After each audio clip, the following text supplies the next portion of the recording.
Good morning, YouTube. Warbles Online here, ready for background briefing's second part of the report into the catastrophe on the Murray-Darling Basin. So this will be part 4. There will also be a part 5 and a part 6, I think. With you on Sunday Extra. Good to be with you. In just a moment, background briefing. The second part has kicked off the Murray-Darling Basin plan. We've spent $8 billion taxpayer dollars on it so far, with $5 billion still to go. But if something that has already cost so much isn't working, at what point do you say stop?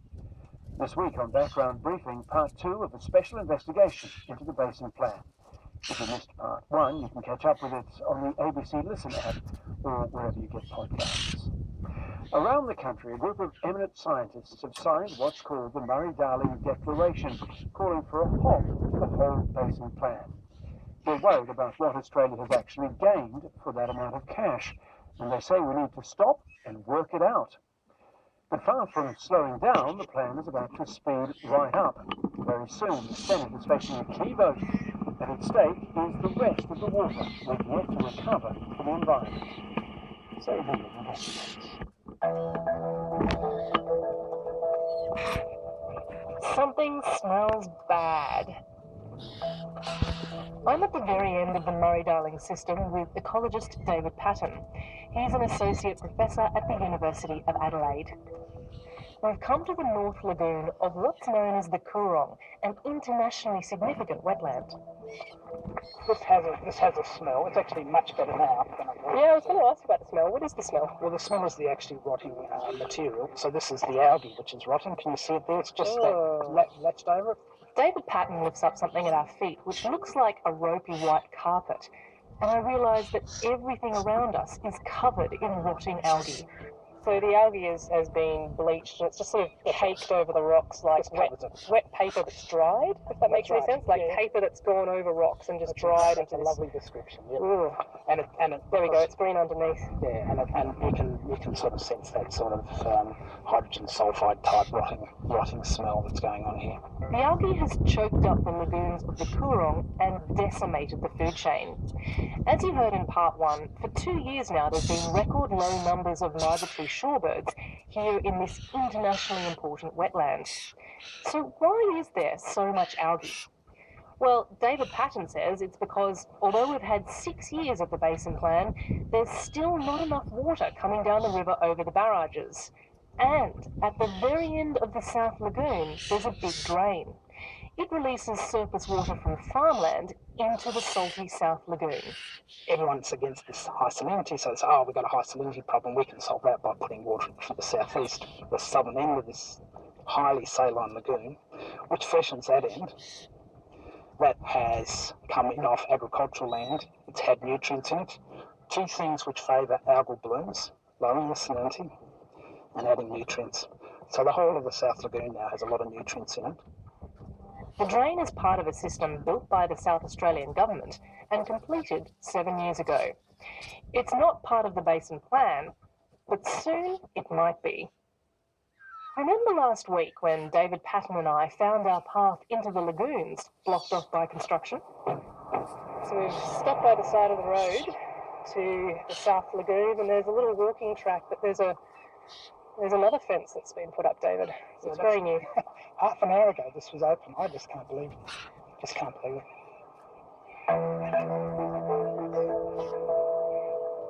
Behind that fence, there's some major work underway. The South Australian government is significantly expanding this drain and increasing the amount of agricultural runoff it dumps in the Coorong. Soon after this program airs, the Senate will face a major vote, which is linked to construction projects like this drain. The Senate is being asked to decide whether there should be a huge change to the Murray-Darling Basin plan. In the plan's current form, there's more than 600 billion litres still to recover for the environment to keep the river healthy. But the basin states, Queensland, New South Wales, Victoria and South Australia, say it's okay to stop water recovery now. The states claim that a bunch of engineering projects will achieve what they call equivalent environmental outcomes. They say that means we basically don't have to recover any more water for the river system. and the states want the Senate to give them the go-ahead. One of these projects is, you guessed it, expanding this drain in the Coorong. The Coorong is already responding negatively to what's coming in, and it's going to be a lot worse. There's not much public information about this drain project, but the little there is flags some problems. Here's one detail. The South Lagoon is salty, and it should be. The South Australian government says in order for it to be healthy, there needs to be between 60 and 100 grams of salt per litre in the water. Now, agricultural runoff from the drain isn't as salty, so when you mix it in, it lowers the salinity. According to Basin Authority documents, this expanded drain will kick in and flow when the amount of salt in the South Lagoon reaches 60 grams per litre. So it'll start mixing in fresher water when the lagoon is already at a bare minimum of salinity. Ecologist David Patton says that'll take the lagoon out of a healthy range and cause the whole system to crash. Putting the volumes that they want to put in is going to cause environmental damage to the system. It's going to cause problems because it's going to lower the salinity it already has in places, so nutrients and salinity are going to favour algae. Australia has told the international community it will protect the Coorong, which is on what's known as the Ramsar list. It's like the World Heritage List for wetlands. David Patton says the Coorong no longer deserves that honour.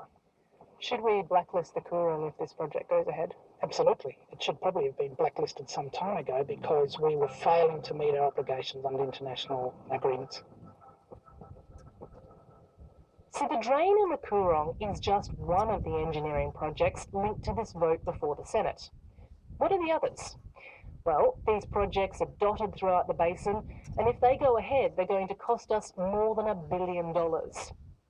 ANU Professor Jamie Pittock is an expert in agricultural hydrology and sustainable management of water, and he's part of a group of scientists worried about the state of the basin. He's trying to get to the bottom of what these projects actually mean. The idea behind these projects is that through engineering and changing the rules in which water flows down the rivers, it could be possible to conserve the same or more biodiversity with less water, and therefore leave more water for farming. But if you're talking, say, practicalities and value for money, according to Professor Pittock, these projects fail some of the very basic tests outlined in the Basin Plan itself. Our judgment is that only one project meets the 12 conditions that the government set, that about half of the remaining projects failed on one or more of the criteria, and that the other half, the governments have been so secretive about what's actually involved, it's hard to make any coherent judgment as to whether these projects are sound or not. Now, let's speak plain English. Will these engineering projects actually benefit the environment? Well, according to Professor Jamie Pittock, they do aim to preserve a few iconic sites, but could damage a lot of others. For example, 2 projects costing $20 million aim to preserve a river red gum forest in northern Victoria. Instead of giving the river more water so that it can flood the red gums, the idea is to create a kind of swimming pool in the forest. The red gums, about half of those, or 55%, will be able to receive water through these engineering structures. But less than 10% of the black box floodplain forests would be able to be watered. So if you're wondering whether these projects are worth it, Jamie Pittock says it depends on your definition of an environmental outcome. If it's to have a healthy red gum tree or forest, then making a red gum irrigation paddock by building levees and pumping water into it is perfectly possible. If it's to have a healthy ecological river system from mountain to sea, then no. The Federal Water Minister, David Littleproud, declined to be interviewed for this story. If this vote passes the Senate and these projects go ahead, this will effectively bring an end to water recovery under the Murray-Darling Basin Plan. Problem is, the environment doesn't care about a target on paper. Either the river system has enough water or it doesn't. So why do it? Why put these projects forward as part of the Murray-Darling Basin Plan? The projects ease the state's burden of taking more water off existing users like cotton or rice growers to give back to the environment. Take this drain in the Coorong. If you can get the Basin plan to count agricultural water draining into the Coorong as water for the environment, you can keep pumping water out upstream. The chief executive of the Murray-Darling Basin Authority says the basin states have checked each other's proposals. Philip Ryde is a senior public servant with experience in the Department of Agriculture, and he says the authority also believes the projects should go ahead. What is in front of the Senate is 36 projects that have been agreed by 6 governments, all of the state governments and the Commonwealth government, with all of our analysis as part of that. It can't be easy herding all those governments into a room and getting them to agree on anything. But the Basin Plan requires the cooperation of all the states, and that means any one of them can hold the plan to ransom. I've been told that behind closed doors, New South Wales has been doing just that for years.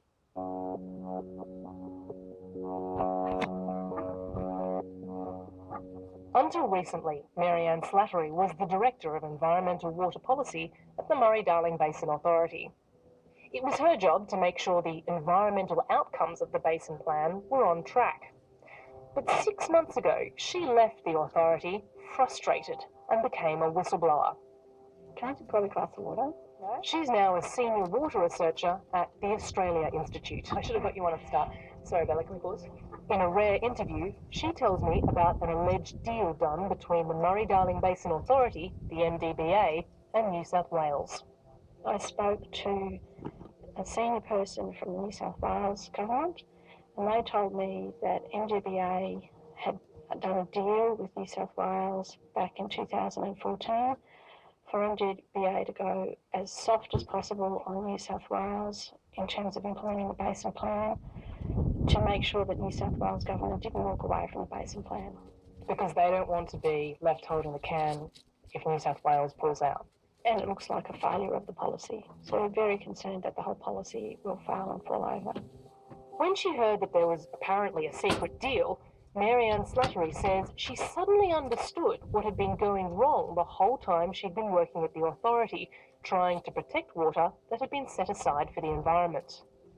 Oh, it made sense. It made sense because internally we had been absolutely exhausting all avenues to put policies in place to protect environmental water, and it was quite baffling as to the internal resistance against those policies. And hearing that MDBA had made a deal with New South Wales suddenly made sense because nothing else did up until that point.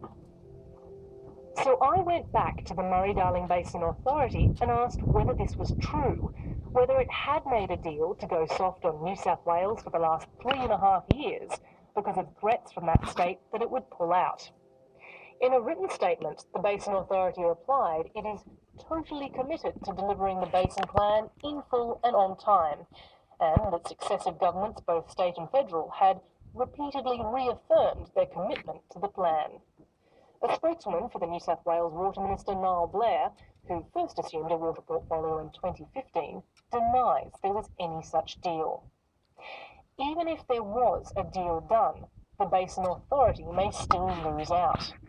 3 months ago, New South Wales publicly announced it would walk away from the Basin Plan anyway.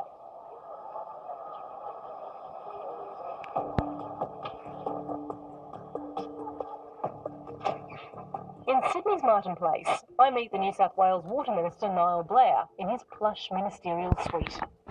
He says New South Wales is done with thinking about the greater good. Now, we were going down the path of looking at these things on the greater good for all within the basin, but that's just been trashed. So we're now just looking at it through the prism of New South Wales. Just how awful it was, and how close we came to being overrun on the 16th and being decimated by regular North Vietnamese forces. To this day, I believe a major part of our success is wine casks, air power provided by the Americans. So New South Wales is going to go it alone. When will New South Wales withdraw from the Murray-Darling Basin Plan? Well, as I said, we're going through the process. In fact, they've gone and cancelled the next ministerial council meeting because I think they're probably just scared that we wouldn't turn up. We're seeking the legal advice on our withdrawal, what we're obliged to continue on with. Is it the failure of the plan? Yeah, well, if we're not there, I can't see it going to be a success. He's right about that. New South Wales is the biggest basin state, smack bang in the middle of everything. So what they're doing is they're trying to run the lazy argument around the water. Okay, we're on the upload limit, back immediately.